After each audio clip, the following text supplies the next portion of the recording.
Gênesis capítulo 35, abramos a palavra de Deus e sigamos estudando juntos o livro de Gênesis. Gênesis 35.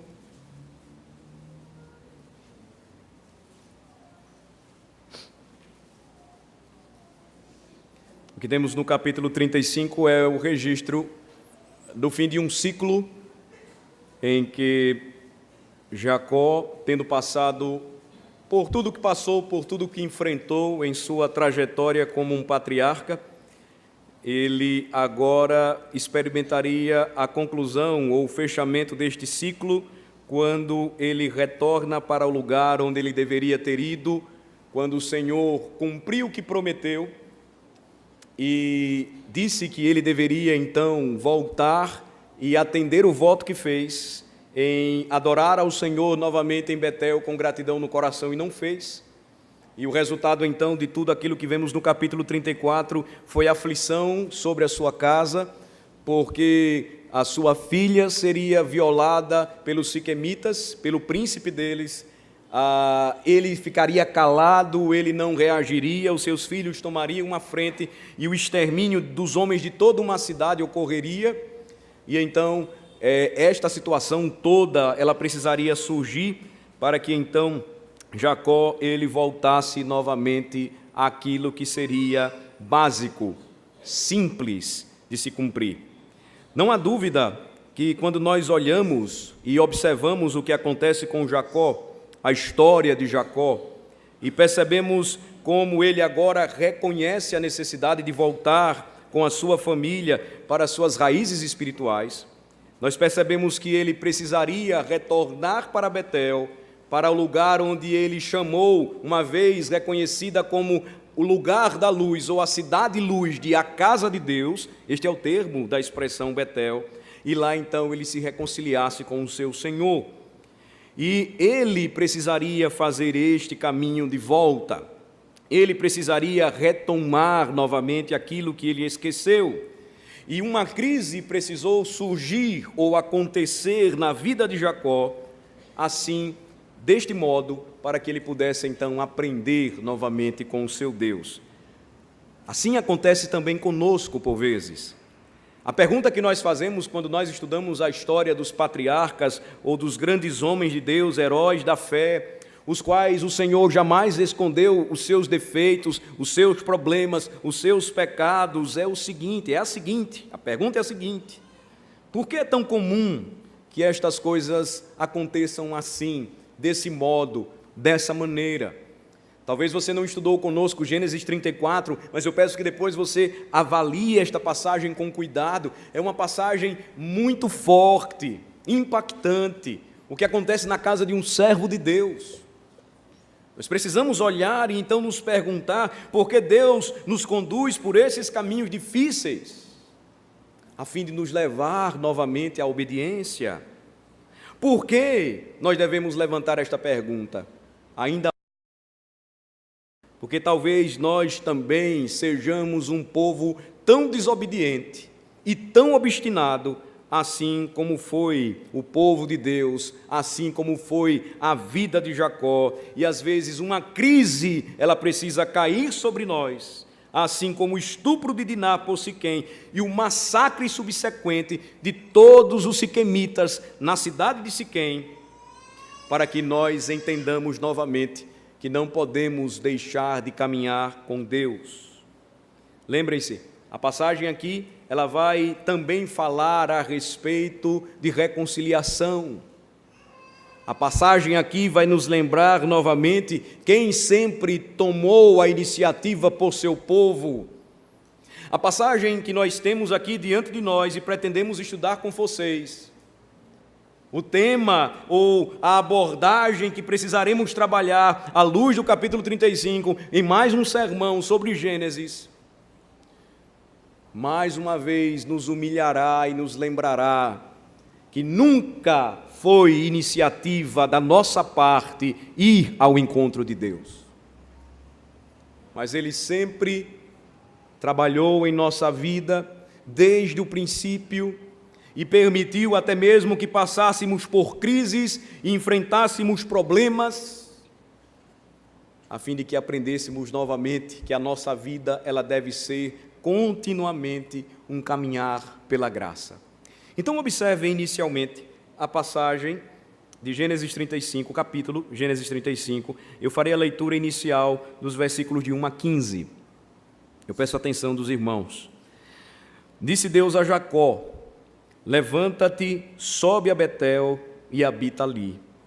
Faze ali um altar ao Deus que te apareceu quando fugias da presença de Esaú, teu irmão. Então disse Jacó à sua família e a todos os que com ele estavam: lançai fora os deuses estranhos que há no vosso meio. Purificai-vos e mudai as vossas vestes. Levantemo-nos e subamos a Betel. Farei ali um altar ao Deus que me respondeu no dia da minha angústia e me acompanhou no caminho por onde andei. Então deram a Jacó todos os deuses estrangeiros que tinham em mãos e as argolas que lhes pendiam das orelhas, e Jacó os escondeu debaixo do carvalho que está junto a Siquém.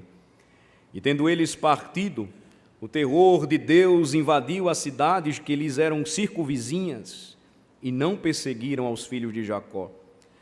Assim chegou Jacó à luz, chamada Betel, que está na terra de Canaã, ele e todo o povo que com ele estava. E ali edificou ali um altar, e ao lugar chamou El Betel, porque ali Deus se lhe revelou quando fugia da presença de seu irmão. Morreu Débora, a ama de Rebeca, e foi sepultada ao pé de Betel, debaixo do carvalho que se chama Alon-Bacute. Vindo Jacó de Padã-Arã, outra vez lhe apareceu Deus e o abençoou. Disse-lhe Deus: o teu nome é Jacó, já não te chamarás Jacó, porém Israel será o teu nome, e lhe chamou Israel. Disse-lhe mais: eu sou o Deus Todo-Poderoso. Sê fecundo e multiplica-te. Uma nação e multidão de nações sairão de ti, e reis procederão de ti. A terra que dei a Abraão e a Isaque, dar-te-ei a ti, e depois de ti a tua descendência. E Deus se retirou dele, elevando-se do lugar onde lhe falara. Então Jacó erigiu uma coluna de pedra no lugar onde Deus falara com ele, e derramou sobre ela uma libação, e lhe deitou óleo. Ao lugar onde Deus lhe falara, Jacó lhe chamou Betel. Aqui nós temos então a continuação da história de Jacó, e humanamente falando, poderia ser o fim de toda a sua trajetória. Observe, eles haviam exterminado todos os homens de uma cidade pagã, ele havia permanecido em uma cidade pagã, porque o seu objetivo e a sua intenção comercial era ficar mais rico. Lembrem-se, o Senhor cumpriu o que prometeu. Jacó fugiu de seu irmão, da casa de seu pai sem nada, deitou-se na cidade chamada Luz, sobre uma pedra. Lá ele teve uma visão gloriosa do Filho de Deus, o Senhor descendo até ele, vindo até ele graciosamente para abençoá-lo. Promessas lhe foram feitas, e Jacó então fez um voto: eu irei, e se o Senhor me guardar nesta jornada e me abençoar, eu voltarei e cumprirei o voto, eu prestarei culto ao Senhor neste lugar. E aquele lugar então passou a ser chamado Betel, casa de Deus. Jacó então experimentou, mesmo em meio a todo o sofrimento e luta, a boa mão do Senhor abençoando. Jacó saiu sem esposa, sem filhos da casa de seu pai. Jacó saiu sem herança, e como ele retorna agora, depois que ele sai da casa de Labão, seu sogro, ele sai com esposas, filhos, ele sai rico. Mas ele resolveu se estabelecer em Siquém. Ele resolveu então não seguir o propósito votado ao Senhor, e lá ele fez um altar, ele prestou culto a Deus, mas ele não poderia Senhor de tolo, ninguém pode fazer isso. E então todo um acontecimento terrível acontece com a casa dele. Gênesis 34 nos lembra, e toda uma cidade, todos os homens de uma cidade são mortos por seus filhos. E humanamente falando, em um terreno pagão, em uma cidade pagã, em um povo menor, de menor número, desprotegido, as nações ou as cidades ao redor rapidamente poderiam exterminar Jacó e toda a sua casa. Mas observem o que acontece. Percebam por que não houve nenhuma tentativa de represália. Porque os cananeus e os perizeus, a quem Jacó temia tanto, ele vai falar isso no versículo de número 30, do capítulo 34, vocês trouxeram aflição para a minha alma, vocês me tornaram odioso entre os moradores desta terra, sendo nós em pouco número, pouca gente, eles vão se reunir contra mim, eu serei morto, eu e minha casa. E a pergunta é, por que isso não aconteceu? Gênesis 35 então vai nos mostrar, foi por causa da proteção de Deus a Jacó e sua família. O versículo 5 nos lembra que quando eles partem agora, sob a liderança espiritual de Jacó, o Senhor infundiu terror no coração dos homens das cidades que estavam rodeando Jacó e sua casa. Eles agora não eram mais vistos como pastores pacíficos, mas como guerreiros, vingativos, violentos. Mas o Senhor trouxe tanto medo ao coração daqueles homens que eles não encostaram um dedo em Jacó, ou em seus filhos, ou em suas esposas, em nada que ele possuía.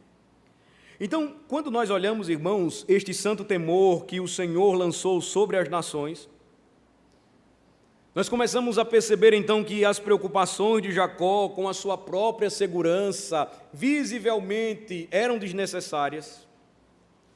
E a sua preocupação anterior, ela estava tão clara diante de seus olhos e de sua casa, porque ele desconsiderava a palavra e a promessa de Deus.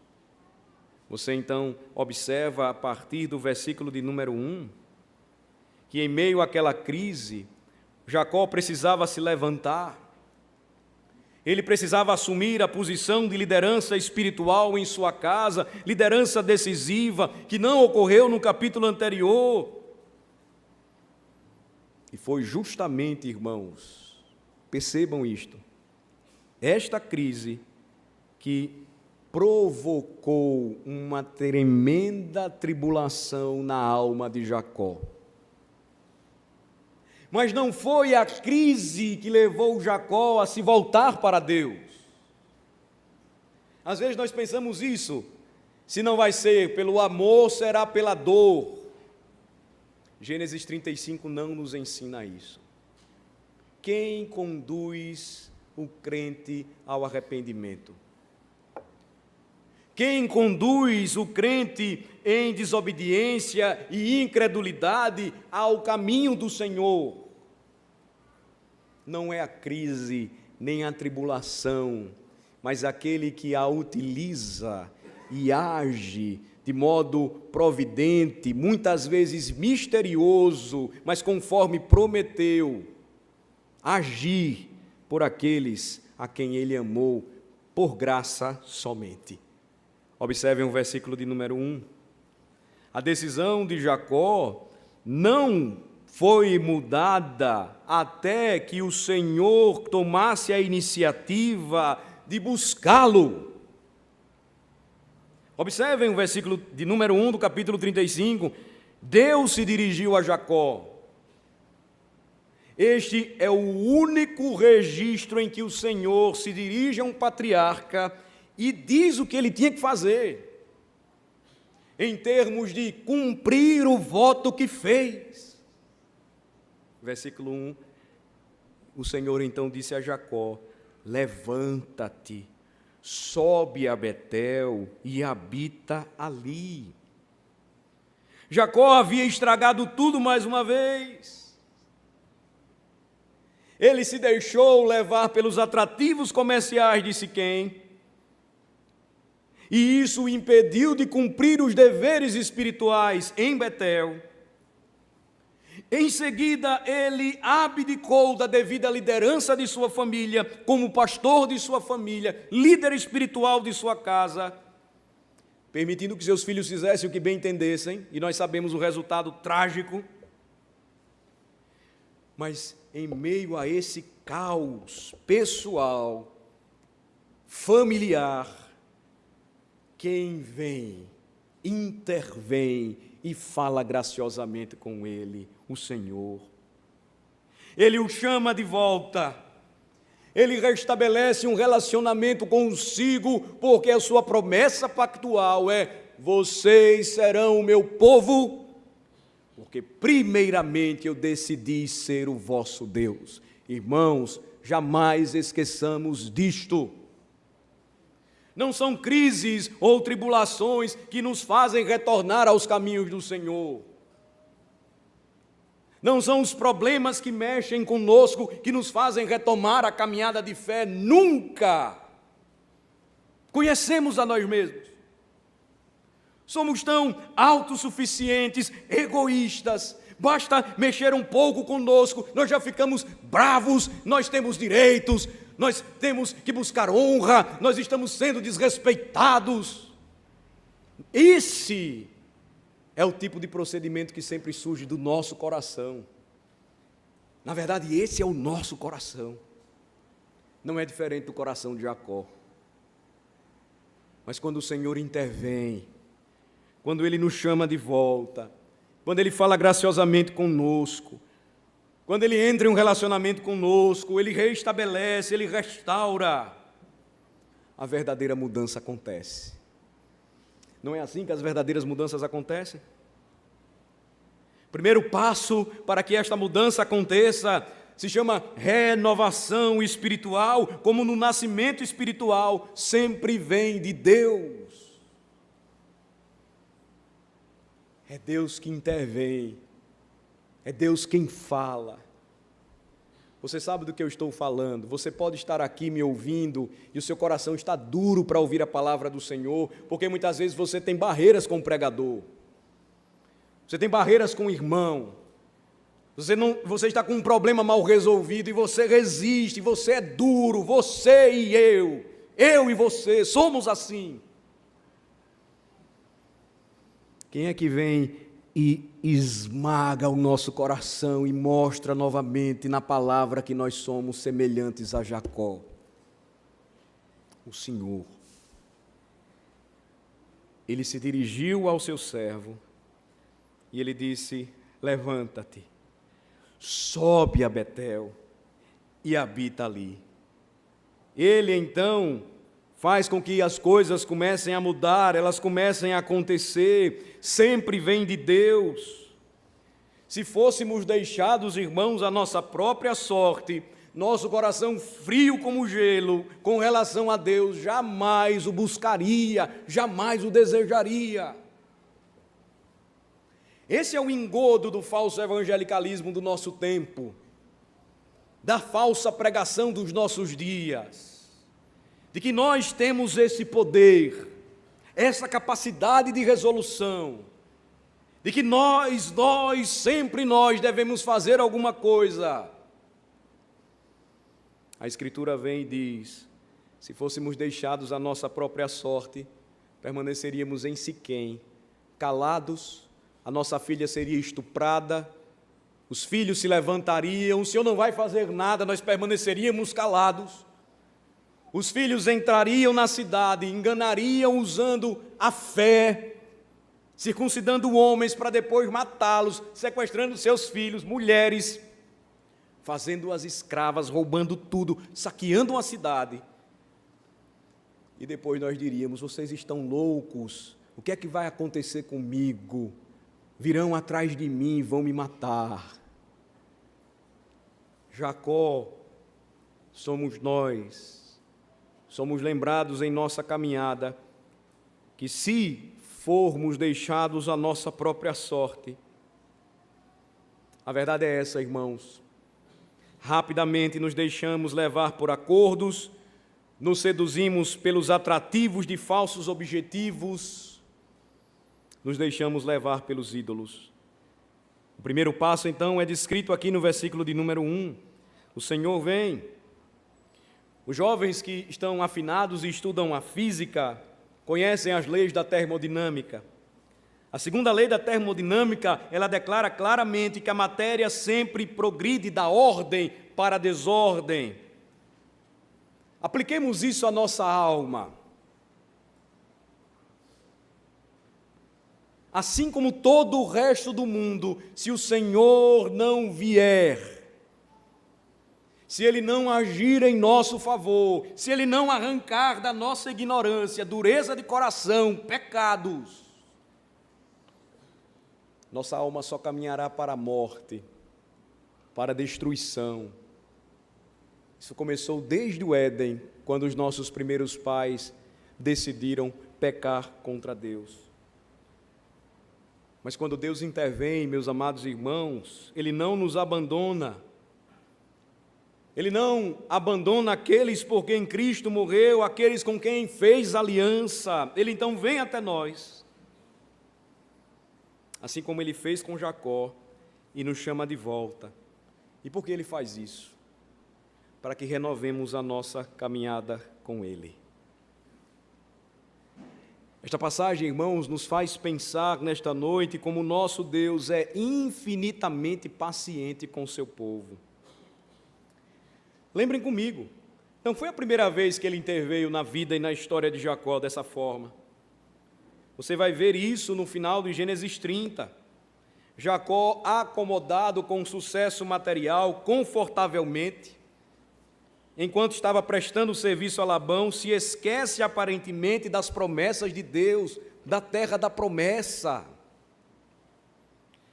Naquela época, então, o Senhor provocou uma crise na vida de Jacó, perturbou a sua tranquilidade em que se encontrava, e em seguida Ele o chamou, capítulo 31, versículo 3, para que renovasse a sua aliança com o seu Deus.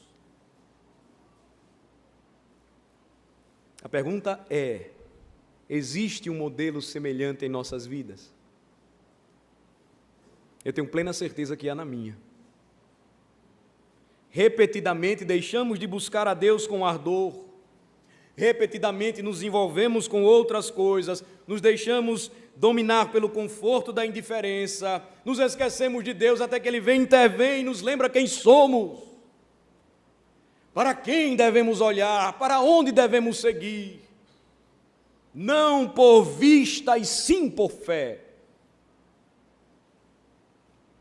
As provações, as decepções da nossa vida, elas são instrumentos de Deus, sempre para que Ele nos chame de volta, para que Ele nos traga de volta, para que nós possamos seguir o caminho da paz.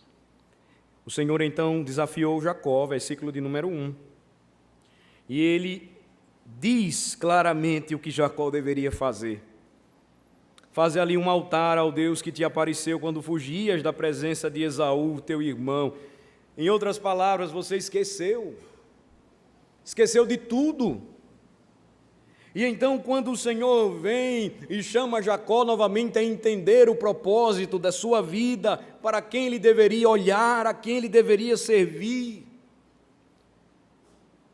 onde deveria firmar os seus pés e os seus passos nas promessas de Deus, nós temos agora um homem resolvido.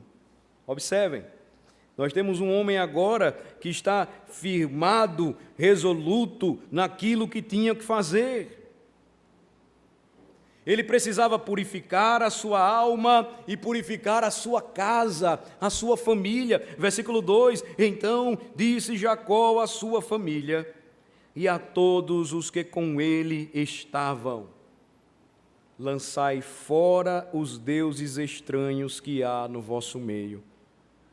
Purificai-vos e mudai as vossas vestes. Levantemo-nos e subamos a Betel.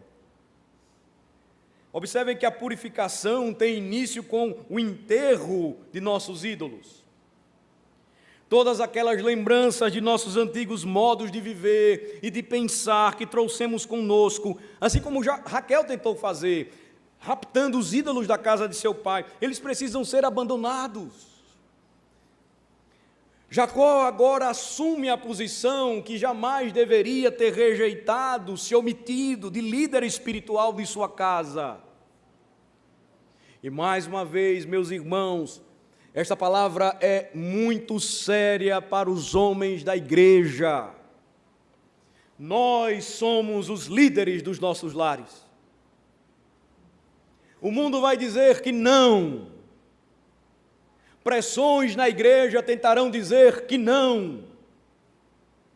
Mas a Escritura sempre chamará a responsabilidade aqueles que o Senhor confiou a liderança de seus lares. Não são as nossas esposas as responsáveis. Não são os nossos filhos os responsáveis, como Jacó deixou os seus filhos resolverem tudo. Somos nós responsáveis pelas nossas casas. Há uma razão, irmãos, porque quando nós olhamos Moisés sendo inspirado por Deus e entregando o Pentateuco, os 5 primeiros livros da Bíblia, ao povo do pacto que iria entrar nesta terra por posse dada por Deus. Há uma razão porque tudo isso estava sendo lembrado, registrado. Abram comigo em Êxodo 20.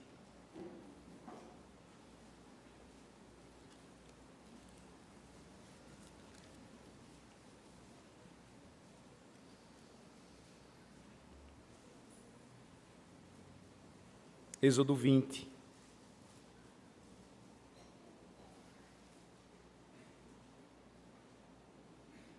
São exigências insistentes da parte de Deus e que nós encontramos nos 5 primeiros livros da Bíblia, de forma específica no resumo dos mandamentos ou da lei moral de Deus. Êxodo 20, então, começa da seguinte forma: Então falou Deus todas estas palavras: Eu sou o Senhor teu Deus, que te tirei da terra do Egito, da casa da servidão. Não terás outros deuses diante de mim. Não farás para ti imagem de escultura, nem semelhança alguma do que há em cima nos céus, nem embaixo na terra, nem nas águas debaixo da terra. Por que razão? O Senhor então entregou mandamentos ao seu povo, entregou mandamentos à sua igreja, e os 2 primeiros mandamentos que seguem ao prefácio, que nos lembra quem nos libertou do Egito para a liberdade verdadeira e real de adorar e servir ao Senhor, exige de nós que não coloquemos deuses diante dele, que não produzamos ídolos e prestemos culto a eles, que um coração começa a ser puro quando há verdadeira adoração ao Deus vivo. Não há pureza de coração em um coração se a adoração ao Deus vivo ela está sendo rejeitada. Este coração não pode ser separado da adoração, mas precisa caminhar juntamente a Ele. Quando isto não é priorizado, não é ensinado, não é a prioridade para nós, homens de Deus, em nossos lares, o que criaremos será um legalismo impotente, que por um tempo conseguirá esconder pecados, mas não atingirá as profundezas da vida e da alma do homem. É um recurso falho. A lei por si só, mesmo que seja a perfeita lei de Deus, não tem capacidade de santificar, se nós não formos regenerados e experimentarmos uma mudança de coração e uma constante renovação espiritual para entender que esta lei deve ser o caminho por onde devo viver. Mas eu jamais conseguirei agradar a Deus se tentar cumprir esta lei à parte de Jesus Cristo. A história de Jacó me lembra isso, traz essa importante lembrança para vocês também nesta noite. A verdadeira pureza de coração, irmãos, ela surge do poder que o Evangelho tem para mudar a vida do homem. O Evangelho traz verdadeira liberdade, pois se o Filho vos libertar, verdadeiramente sereis livres. E quando somos livres em Cristo, nós então passamos a servi-lo, reconhecendo plenamente a verdadeira natureza de Deus. Qual o resultado disso? Gênesis 35, versículo de número 2. Nós lançamos fora os deuses estranhos que existem em nosso meio. Enterramos as antigas idolatrias que nos manipulavam.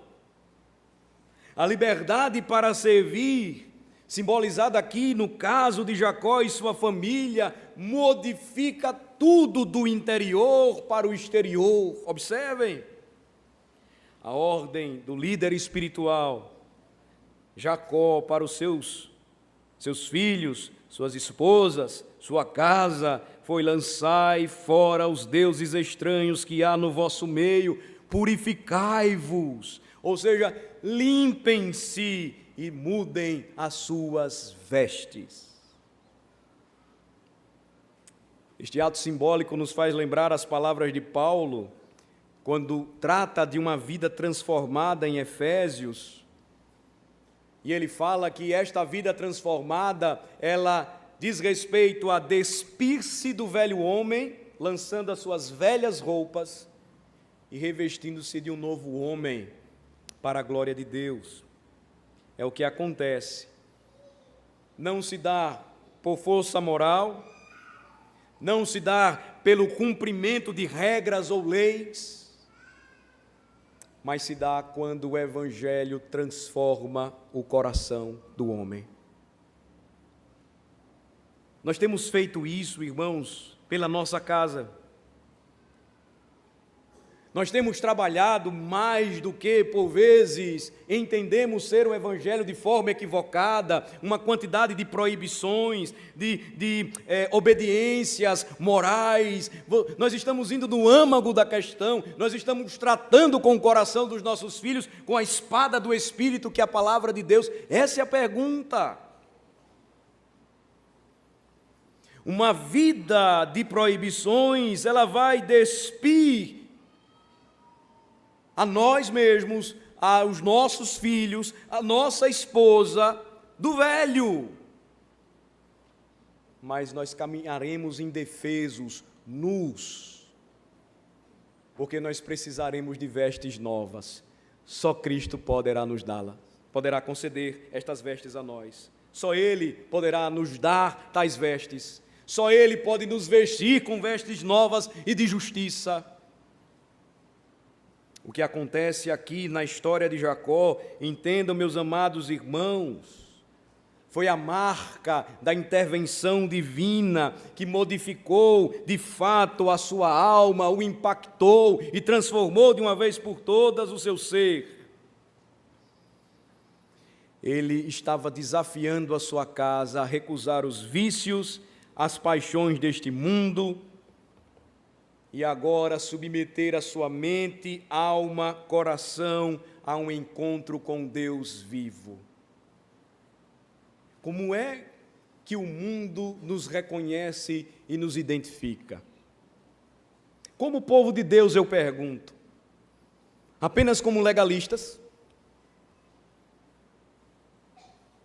Apenas como pessoas que cumprem determinadas regras porque são evangélicas?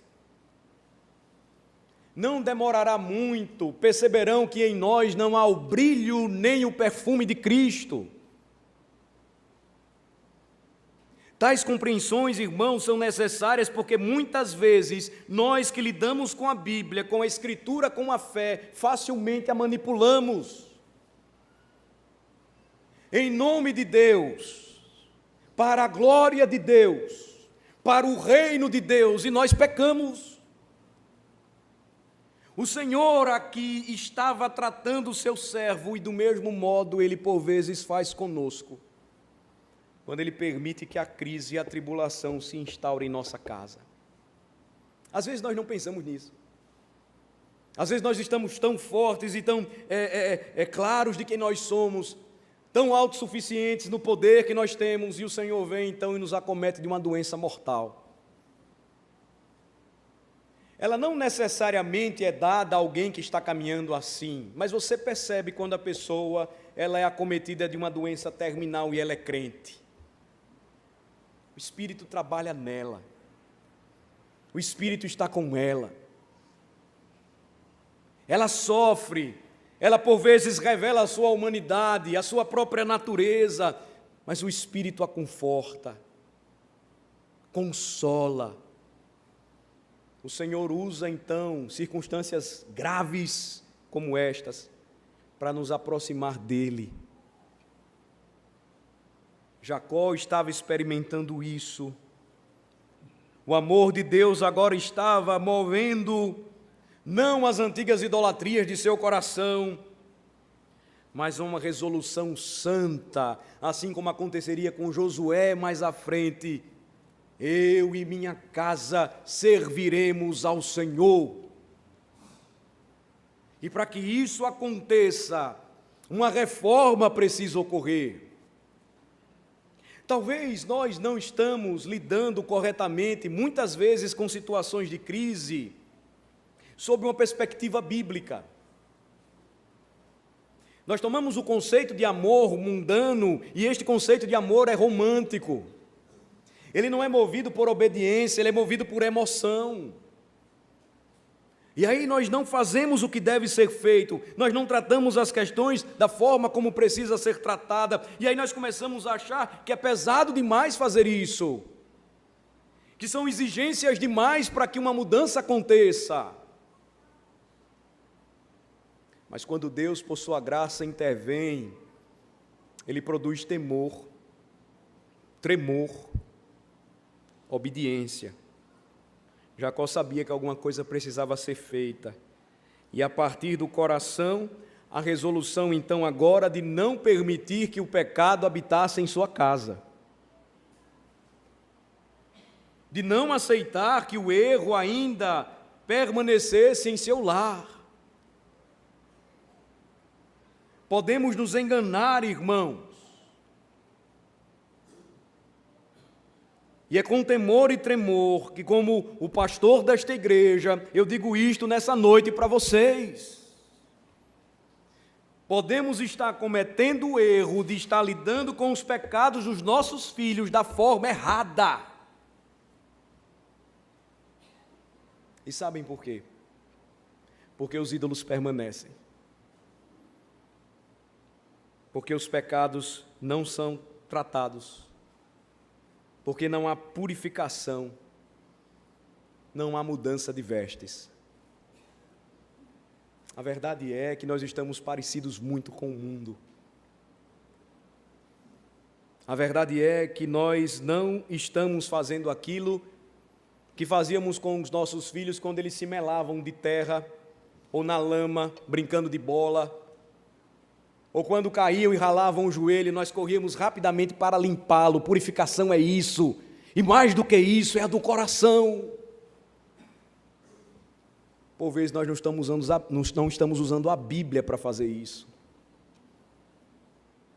Não esperem mudanças significativas e um retorno à casa de Deus, se estas coisas não começarem. Agora, a lembrança importante aqui, capítulo 35, e que precisa ficar clara para nós, mente e coração, é que não começa em nós. E aí é onde o verdadeiro clamor ele deve existir. Jacó vai dizer isso: levantemos-nos, versículo 3, e subamos a Betel, farei ali um altar ao Deus que me respondeu no dia da minha angústia. Ele lembrou claramente o que havia esquecido, coração cheio de ídolos, coração cheio de riqueza. e lembrou que no dia que mais precisou, ele clamou ao Senhor e o Senhor escutou a sua oração em meio à sua angústia. Ah, irmão, seria tão bom que as nossas reuniões de oração estivessem cheias como estão aos domingos.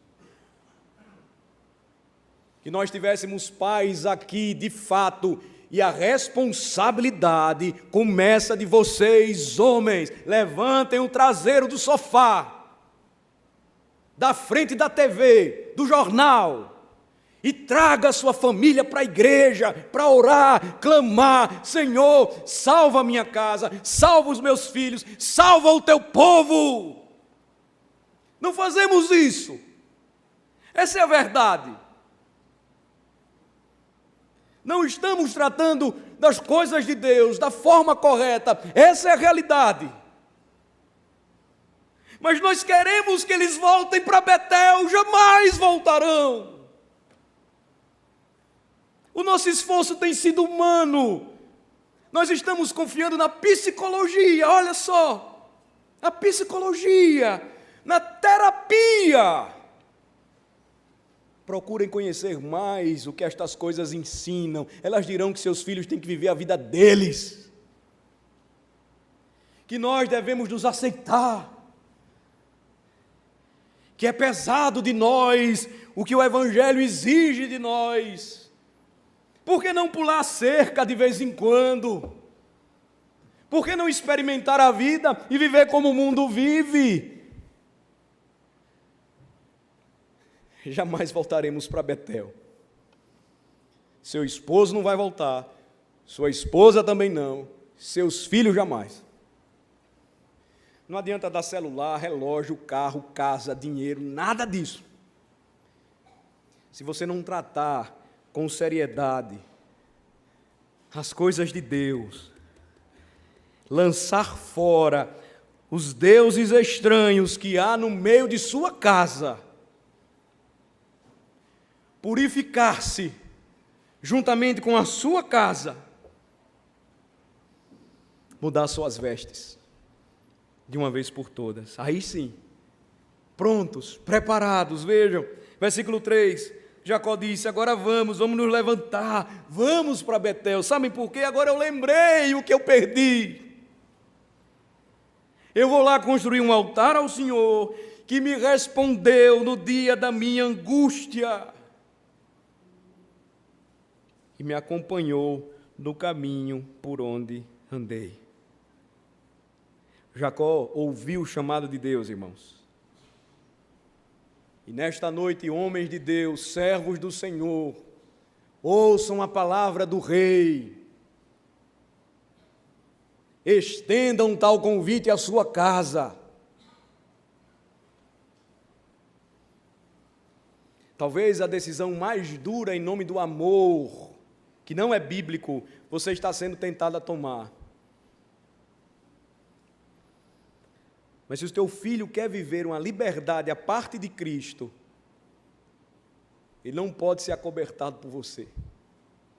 Deus não vai abençoar a sua casa jamais.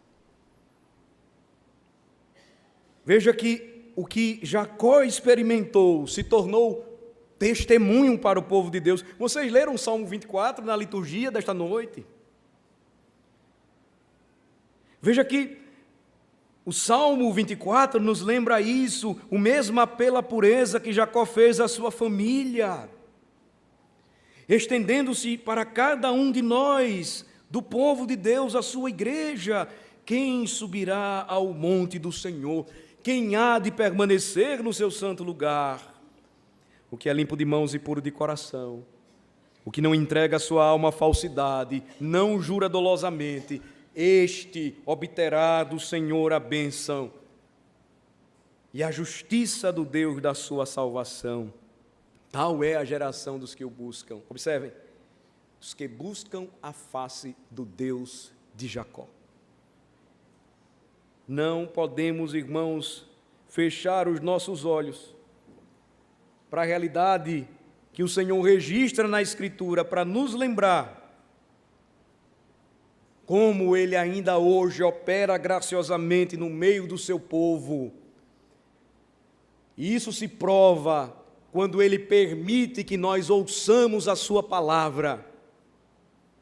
Que nós sejamos desafiados mais uma vez a entender que subir a Betel, a presença de Deus, servir ao Senhor,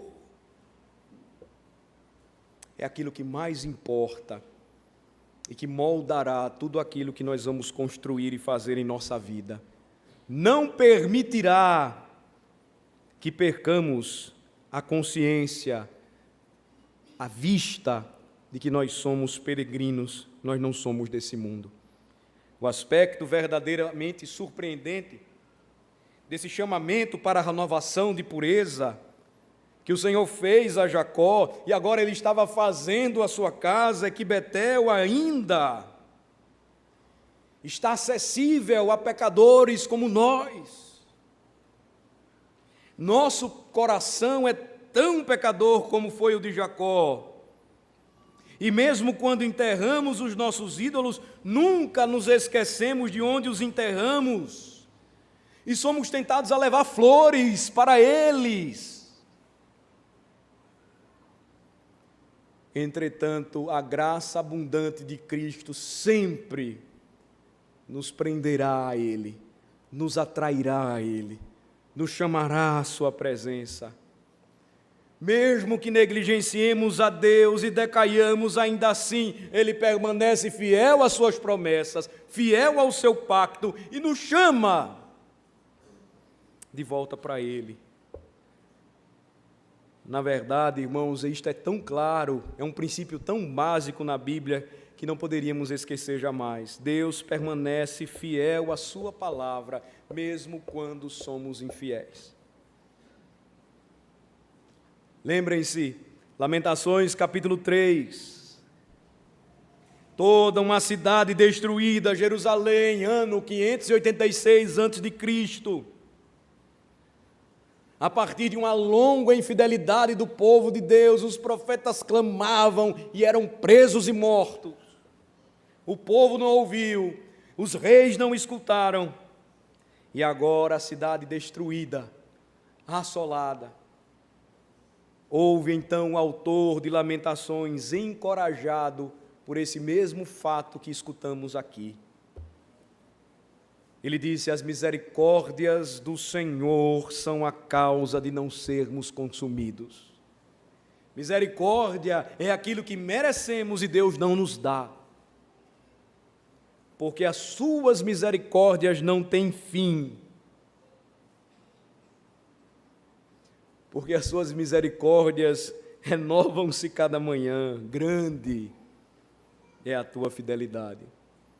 Este é o testemunho, meus queridos irmãos, de Jacó, a sua família. A pergunta que precisamos fazer nesta noite a nós mesmos é esta: é este o testemunho que estamos dando para a nossa própria casa?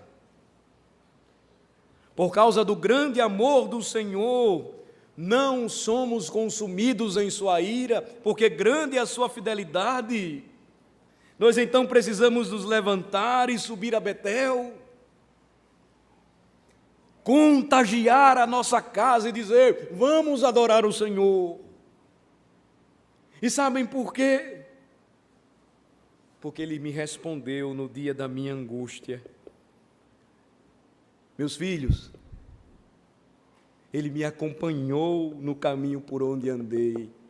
Nós não podemos deixar esse caminho. Enquanto Jacó, observem, irmãos, seguia, porque o Senhor foi fiel a ele, e apareceu primeira vez em Betel, quando ele fugia do seu irmão Esaú, quando tudo parecia perdido. Deus, durante toda a sua jornada de vida, esteve com ele. Apesar de sua pouca obediência, do seu pouco comprometimento, o Senhor cumpriu o que prometeu.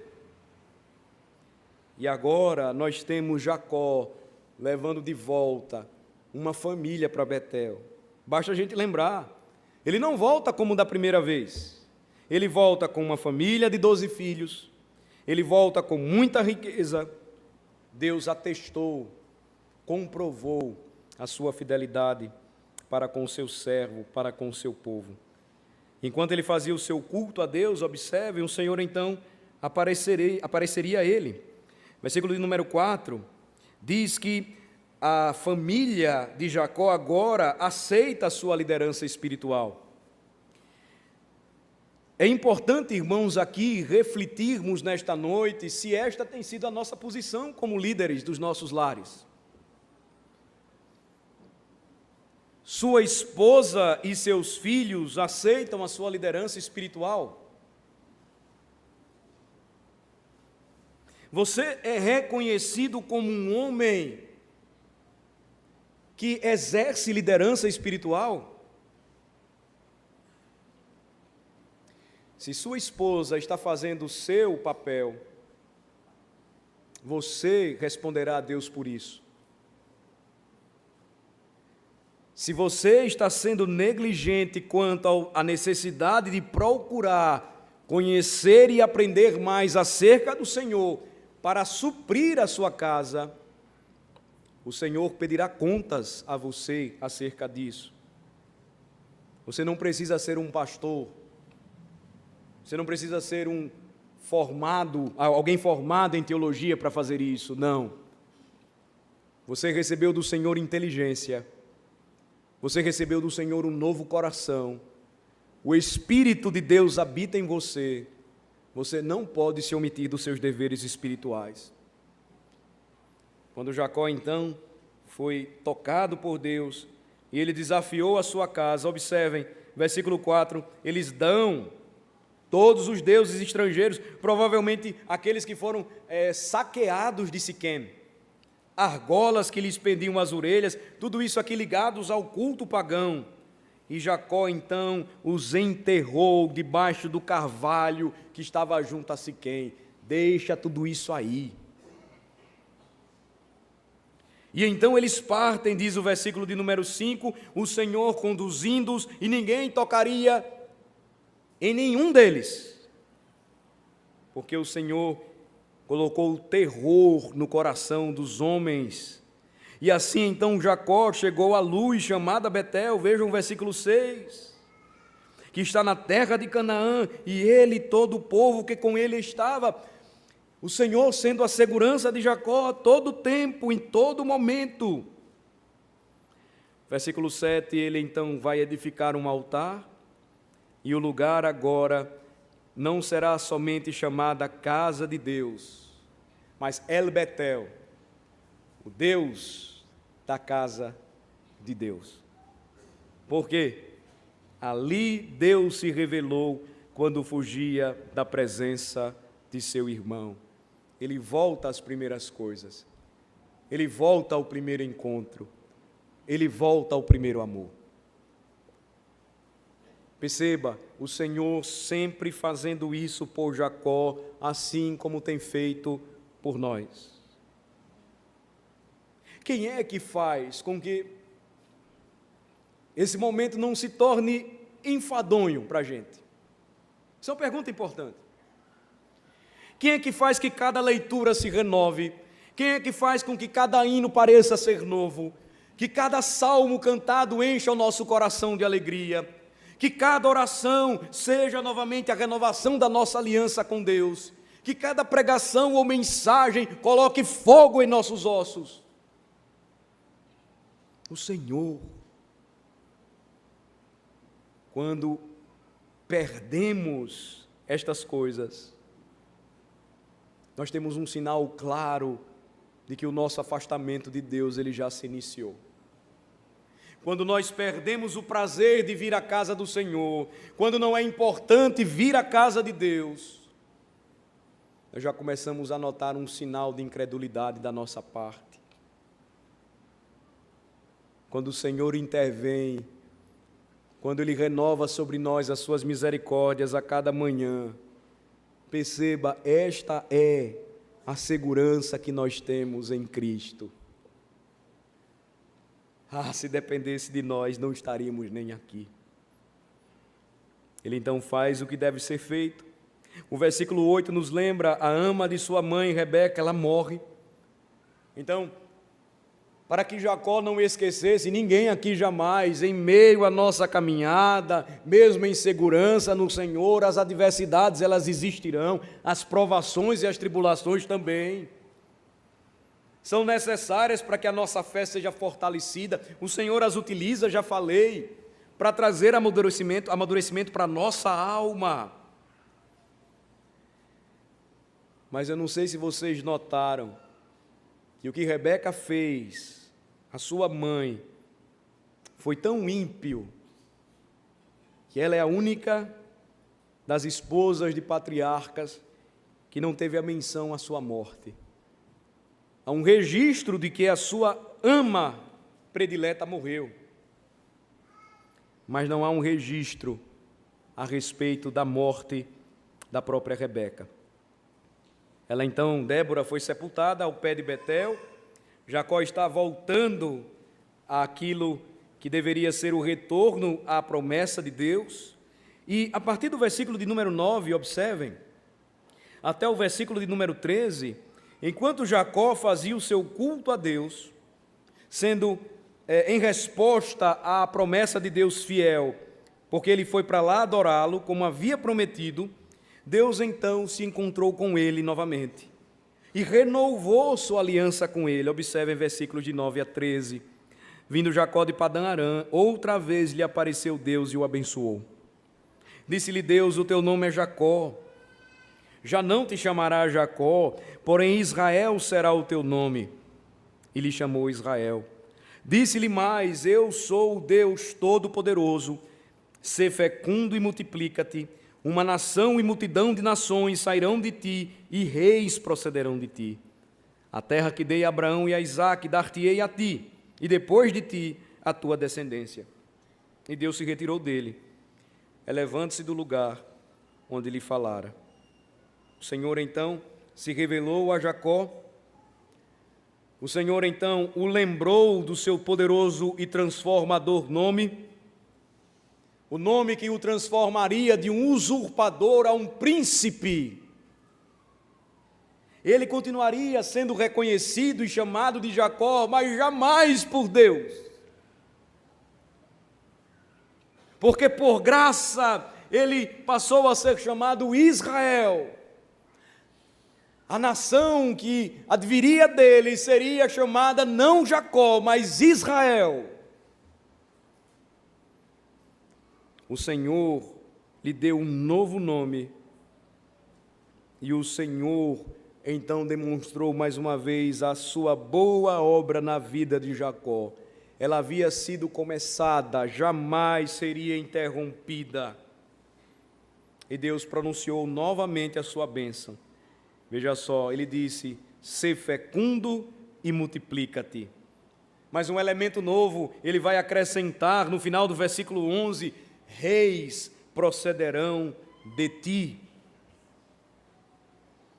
Perceba, irmão, como a graça de Deus é esmagadora na sua bondade.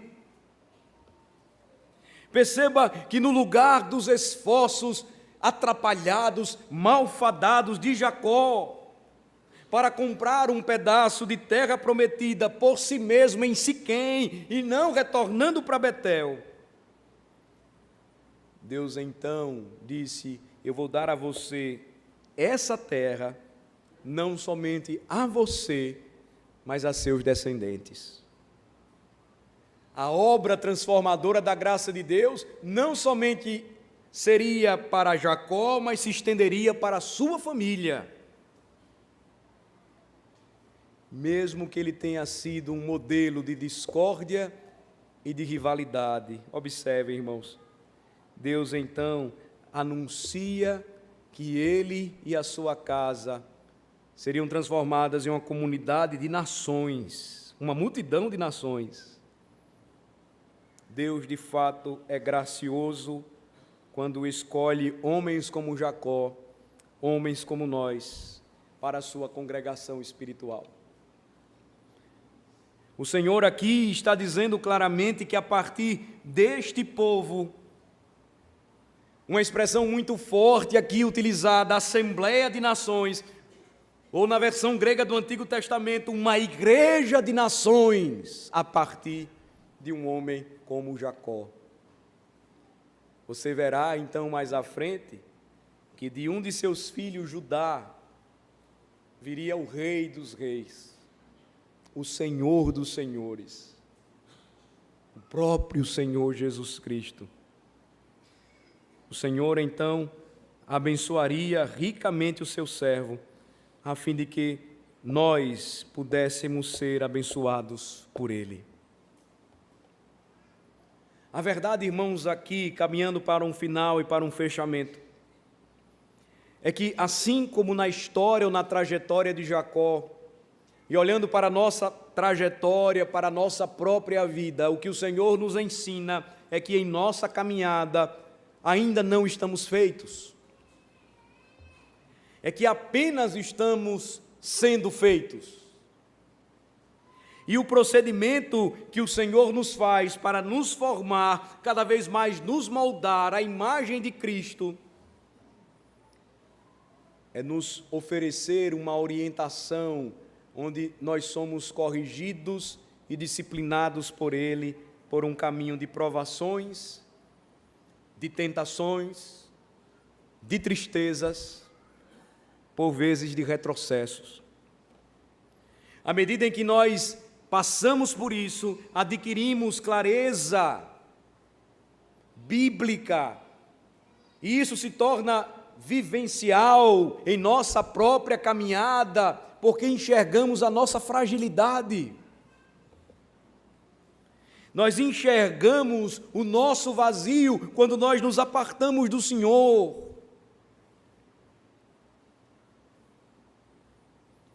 E então nós voltamos os nossos olhos a Deus e novamente, assim como Jacó, nós lutamos com Ele e não largamos até que Ele nos abençoe. Pois Ele mesmo prometeu em sua palavra, começar em nós uma boa obra e só completá-la no dia de Cristo Jesus. Observem que, apesar do povo de Deus se encontrar ainda hoje enfrentando estas lutas, o propósito e a promessa de Deus, meus amados irmãos, continua de pé, reafirmada do Novo Testamento. Embora temporariamente separados, somos um só corpo em Cristo. E embora nossas igrejas ainda sejam, em muitos casos, a reprodução de um novo Jacó e de sua família, e pareçamos muito mais um canteiro de obras, onde as nossas lutas parecem um barulho de uma construção que parece jamais terminar, o Senhor, então, em Cristo Jesus, a completará para a sua glória e concluirá no dia em que formos apresentados a Ele como uma noiva perfeita, sem mácula, igreja gloriosa. O Novo Testamento confirma estas palavras quando lemos em Mateus 16, 18, que o Senhor Jesus Cristo construirá a sua igreja e as portas do inferno não prevalecerão contra ela. E eis a razão porque nós jamais devemos nos desesperar, porque nós servimos a um Deus extraordinário.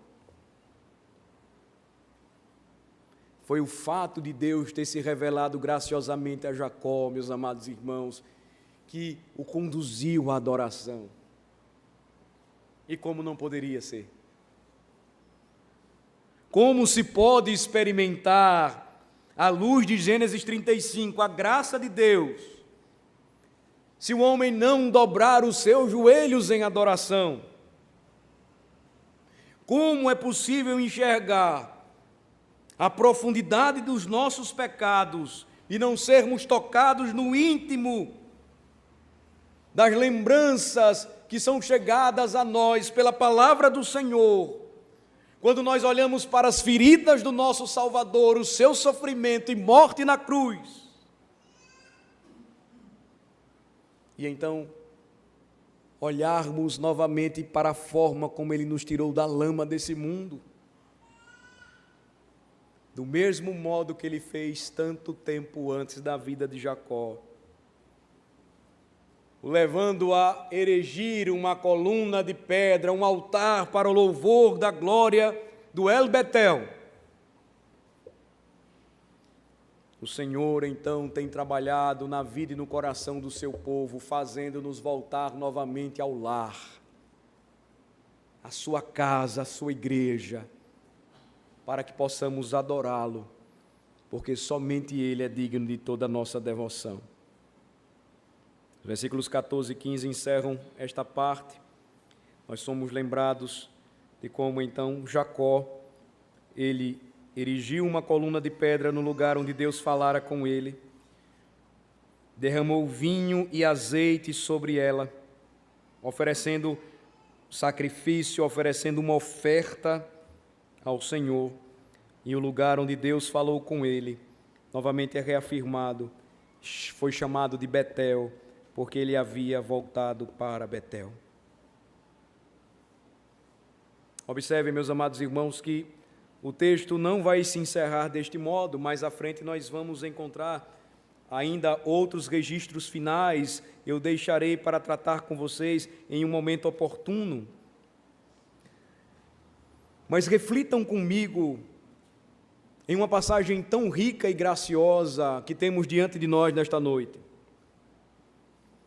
Lembremos o sentido do que o Senhor fez por nós em Cristo. Lembremos,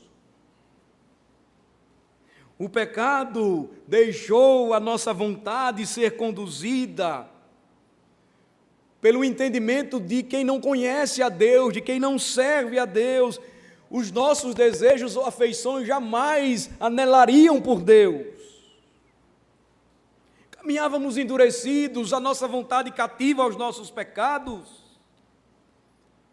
A situação da nossa alma e da nossa posteridade era miserável. Mas o que o Senhor fez por nós em Cristo? Ele nos regenerou. Ele nos renovou à imagem e semelhança de Cristo. A nossa alma agora passou a conhecer ao Senhor, alma renovada, justiça renovada, conhecimento e santidade renovados. Ele nos regenerou e nos deu o seu Espírito. A nós que tínhamos o entendimento obscurecido, que tínhamos um desejo endurecido, resistente à obediência a Deus, que amava os nossos próprios pecados, Ele nos libertou da nossa vontade escravizada pelo pecado.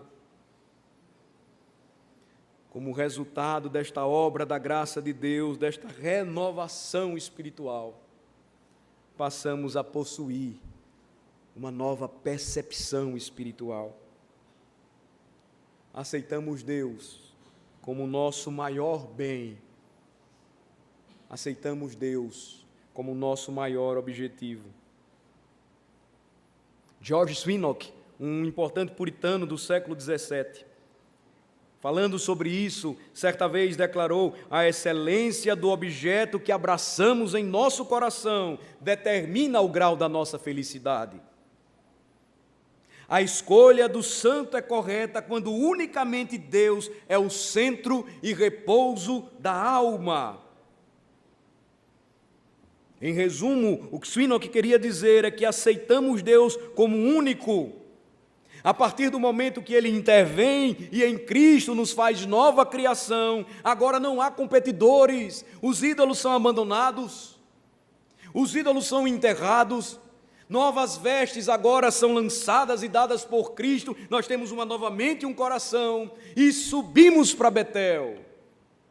De Siquém para Betel, 300 metros de elevação, altura, símbolo de que Jacó então deixaria a ignorância espiritual e se elevaria em busca e à procura do Deus de Israel. É o que o Senhor fez por nós em Cristo. Irmãos, o seu incomparável poder extrai fé do nosso coração. Irmãos, sua sabedoria incomparável extrai o medo do nosso coração. Irmãos, sua incomparável bondade extrai amor do nosso coração. E essas três maravilhosas graças conduzem o crente, o seu coração, a se concentrar em Deus e a repousar somente nele. Foi o que Jacó experimentou. É o que temos experimentado todas as vezes que lembramos quem é o nosso Deus, o que Ele fez por nós em Cristo. Quando aceitamos Deus como nossa felicidade, quando aceitamos o Filho de Deus como nosso Salvador, quando aceitamos o Espírito de Deus como nosso guia, quando aceitamos a Palavra de Deus como nosso governo, quando aceitamos a santidade de Deus como nosso desejo, quando aceitamos as promessas de Deus como nossa esperança. Jonathan Edwards, certa vez, escreveu de forma precisa, dizendo: há uma diferença entre os santos verdadeiros e os homens naturais. Estes não têm nenhuma percepção da excelência das coisas santas. Mas os santos, pelo tremendo poder de Deus, receberam revelação delas. Eles possuem aquela percepção sobrenatural, nobre e divina que lhes foi concedida, por meio da qual eles a percebem. E é isso, disse Edwards, que lhes cativa o coração e lhes dá prazer acima de tantas outras coisas. A pergunta é: o que cativa o nosso coração? O que é que nos dá prazer acima de todas as outras coisas? Nós precisamos, irmãos, olhar novamente para esta passagem e pedir ao Senhor: abre, Senhor, os nossos olhos para que possamos entender. Eu sei, tantas vezes você já leu esta passagem e tantos outros versículos, que isto pode não mais mexer com você. Você já não tem mais a sua atração atraída, porque você está acostumado com a vida da igreja, com o que se canta, com o que se lê, com o que se ora. Você já perdeu a alegria de participar da ceia do Senhor, porque tantas vezes você comeu o pão e bebeu o cálice que não sente mais nenhuma emoção. Você já ouviu tantas vezes o que a Bíblia diz contra o pecado, que isso não mais quebranta o seu coração. Tantas vezes a respeito da expiação de Cristo, que isso não traz mais fervor e ardor para o seu coração. Seu coração não se sensibiliza mais quando você ouve falar da misericórdia de Deus, porque tantas vezes ela foi dita aqui. Mas lembrem-se, quanto mais nos aproximamos e nos tornamos familiarizados com tudo aquilo que diz respeito à graça de Deus e o seu amor por seu povo, sem a bondade de Deus, sem esta misericórdia que se renova a cada manhã em nossa alma, estas coisas elas podem perder sentido para nós, sentimento, admiração. Não se esqueça, valorizar cada vez menos as coisas de Deus é algo perigoso para nós, para nossa alma, para nossa casa, para nossa família. E a razão é clara: nós sempre buscamos sentir experiências maravilhosas. E o diabo vai nos tentar a buscá-las sempre no lugar errado. Alguns de nós vamos buscá-la em alguma causa nova, em algum lugar novo ou relacionamento novo. Alguns de nós procurarão na invenção tecnológica que a Bíblia sempre chamou de materialismo ou avareza. Alguns de nós a procurarão na realidade virtual, mas não se esqueça, todas elas só oferecem prazer temporário. No final de tudo, deixará você vazio. Ninguém está imune a esse perigo, amados irmãos. Pastores, ovelhas, todos precisamos nos esforçar para guardar o nosso coração. E isto só será possível se ele estiver fixo em Deus. Hebreus 12, correndo a corrida da fé, olhando firmemente para o autor e consumador da fé, Jesus. Encerro lembrando as palavras de outro pregador, Stephen Yuille. Ele disse certa vez que o coração é como um violino. Se forçado demais ou negligenciado demais, ele perderá sua afinação. Assim como um violino precisa que o músico mantenha afinado, nosso coração precisa de constante comunhão com Deus para mantê-lo afinado. O desejo do povo de Deus deve ser que Ele, o Senhor, seja exaltado de tal maneira em seu coração, que Ele seja um vaso fiel, que Ele abrigue dentro de si o sabor, o gosto da água da vida, o aroma do bom perfume de Cristo, a começar de nós, líderes espirituais dos nossos lares, para que esse perfume contagie os outros, para que essa água seja derramada para os outros. Venha Cristo, creia nele, confie na sua graça, entregue-se a Ele, renove a sua fé, a sua esperança no Senhor. Não saia daqui nesta noite sem pedir ao Senhor misericórdia por seus pecados, pelas tentativas erradas, inúteis que você tem tomado. Pois só quando o Senhor decide e toma a iniciativa, e Ele tem feito isso por nós, privilégio ouvir a sua pregação, a sua palavra, a respeito do seu Senhor e Salvador,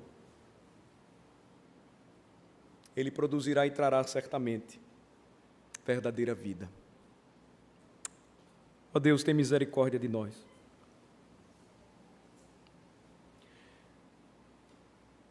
Nós somos lembrados mais uma vez, quando estudamos a Tua Palavra, o quão somos miseráveis e pecadores. Não há diferença, Senhor, de nós, quando olhamos para a história de Jacó e sua família. Ah, Senhor, a verdade é que muitas vezes a nossa família e a nossa vida se assemelha a de Jacó. Temos caminhado errado, temos pecado contra o Senhor. Não tem sido prioridade as coisas do alto, as coisas de Deus. Ah, Senhor, tem misericórdia de nós. Tu falas, ó Senhor, ao nosso coração dominicalmente. Quebra, Senhor, o nosso coração duro. Desperta-nos, ó Senhor, para a obediência santa. É obra da Tua graça, mais uma vez, ouvir a Tua palavra. Que assim como Jacó foi convocado pelo Senhor a levantar-se e a ir para Betel e ali morar,